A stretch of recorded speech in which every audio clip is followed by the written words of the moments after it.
Donc bonsoir à tous, donc nouveau tuto pour vous permettre de vous remettre en main le logiciel Charlie Graal. Donc vous lancerez le logiciel Charlie Graal qui doit se trouver dans programme de technologie sur votre ordinateur. Voilà.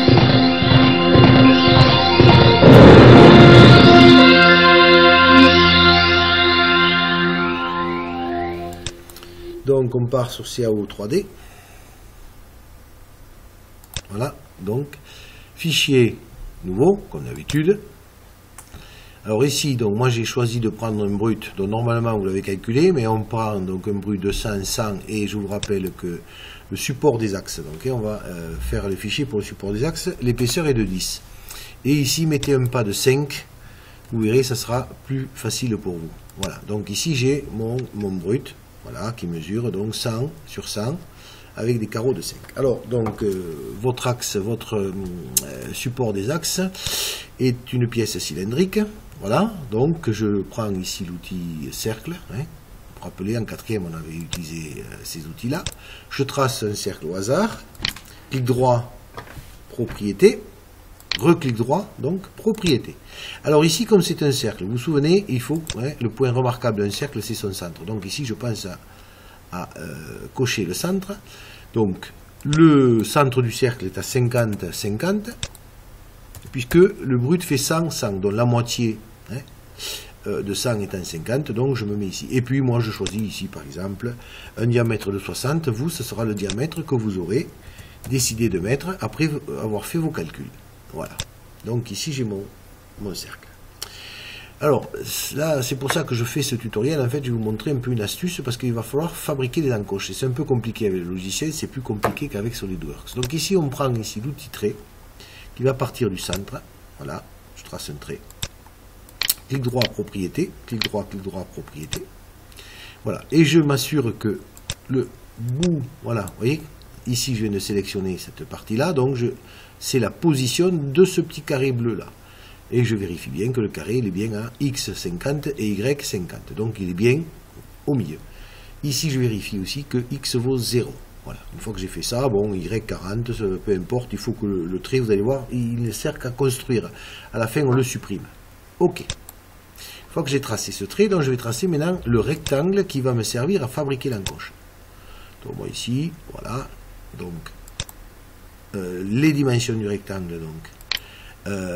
La largeur du rectangle est de 10, puisque vous vous rappelez que dans ce rectangle, dans cette encoche, va venir un axe de 10. Donc ici, la largeur est 10. Maintenant, la longueur va dépendre de ce que vous aurez, vous, calculé. Hein. Vous faites un projet, vous faites des calculs, peut-être que ce sera un peu plus grand, un peu plus court, bon, à vous de voir. Voilà, donc, alors, le tutoriel, c'est justement pour vous montrer la suite. Une fois qu'on a fait ceci, on sélectionne le tout, voilà. Donc on vérifie bien que l'axe et le rectangle sont sélectionnés. Alors ici c'est un carré en fait. Voilà. Et une fois qu'on l'a sélectionné, on le copie. CTRL C, copier, CTRL V, coller. Vous allez voir, il change de couleur. Voilà, il vient de changer de couleur. Et donc maintenant, qu'est-ce que vous voulez? Vous voulez faire pivoter ceci, cette encoche, vous voulez venir la reproduire ailleurs comme on avait fait avec SolidWorks en fait. Donc vous faites clic droit, rotation. Vous voulez faire tourner ceci. Alors, moi je pars toujours pareil, avec un angle de 120 degrés, parce que je pars sur le principe qu'on fait 3 encoches. Ben, donc, 3 encoches, c'est 360 divisé par 3, ça fait donc 120. Vous, ça sera un autre angle si vous avez choisi de faire un nombre différent de pales. Donc, ici, vous affichez l'angle, donc que vous avez calculé au préalable. Ici, pensez à cocher ici cet onglet. Non, montrer le centre de l'axe de rotation, et puis OK. Donc, on vous dit de montrer le centre de l'axe. Donc, vous voulez que ça tourne autour du centre ici. Donc, vous cliquez 2 fois là. Voilà. Et vous avez, donc, ça s'est reproduit automatiquement, hein, vous avez une rotation. Une fois que vous avez fait ceci, vous refaites CTRL V, de nouveau vous collez le deuxième, même topo, clic droit, rotation. Cette fois-ci, vous faites une rotation de moins 120. Toujours pareil, montrer ici le centre de l'axe, OK, et je remonte à nouveau, je clique 2 fois sur le centre, et voilà, mes 3 encoches sont réalisées. Alors à la suite de ça, vous allez vous rendre compte que ici maintenant, le fait d'avoir copié-collé, j'ai soudé ensemble, j'ai associé ensemble le trait avec le rectangle. Et ça ne va pas. Donc il faut maintenant que je pense à les dissocier. Donc vous allez dans édition, ici, édition, et dissocier. Voilà. Vous cliquez et vous voyez que cette fois-ci l'axe est tout seul, donc vous pouvez le supprimer, on n'en a plus besoin. Ici, même chose, clic droit, édition, dissocier, voilà, et vous le supprimez. Et celui-ci, il n'y a pas besoin de le dissocier puisqu'il était déjà au départ. Voilà, donc ici j'ai le dessin de mes 3 encoches. Donc il vous manque maintenant plus qu'à dessiner le trou central, hein, dans lequel devra passer l'aimant de la bobine sans que ça la touche. Donc vous allez calculer, voilà, vous avez mis une certaine valeur, donc propriété, clic droit, propriété, voilà. Donc ici je repense à me remettre sur le centre du cercle, et donc le milieu, je trace au milieu, donc 50, 50, et le diamètre,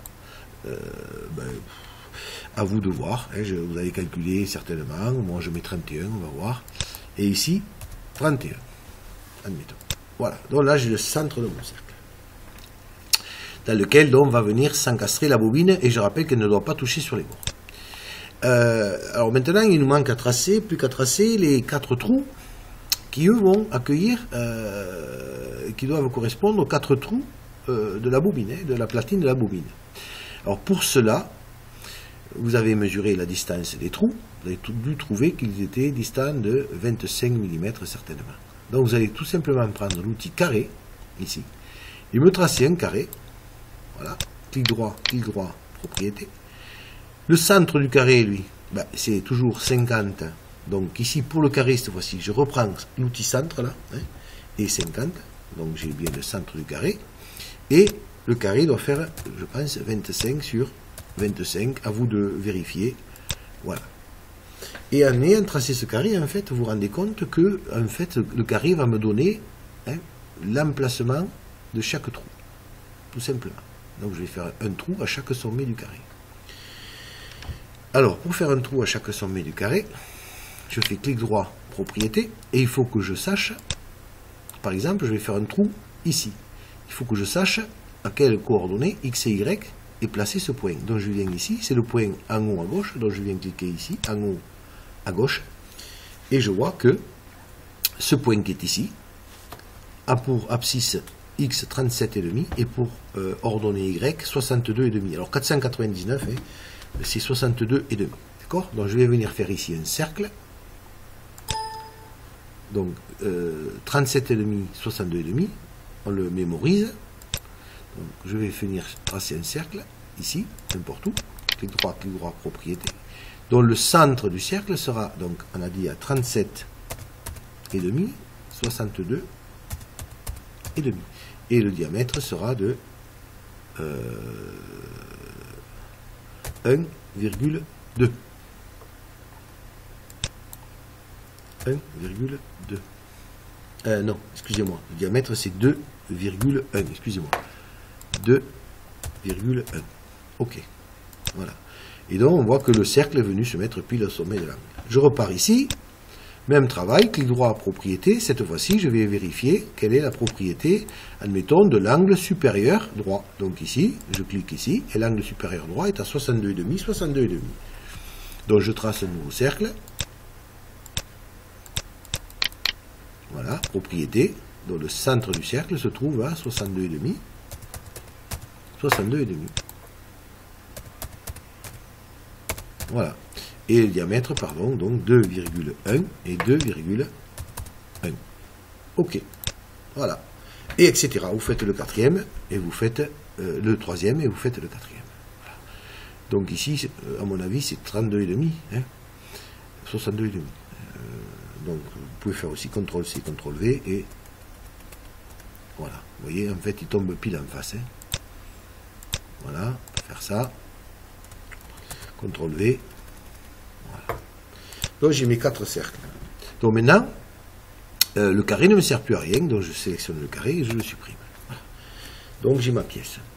Alors vous verrez également qu'on sera gêné à un moment donné pour passer le câble qui vient de l'alternateur. Donc il va falloir faire un dernier rectangle ici, qui va faire à peu près 5 sur 10. Voilà. Dans lequel je vais passer en fait le câble de l'alternateur tout simplement. Voilà, donc essayer de caser quelque part ce rectangle, voilà, et là on a pratiquement terminé notre pièce. Donc vous pensez bien sûr à la sauvegarder dans le dossier DIC, hein, puisqu'on est sur le dossier éolienne, donc c'est Design, Innovation, Créativité, donc dans votre dossier DIC, voilà, et il ne reste plus maintenant, une fois sauvegardé, qu'à faire la partie FAO. Alors je vous remercie de m'avoir écouté et deuxième tutoriel pour voir ensuite la partie FAO.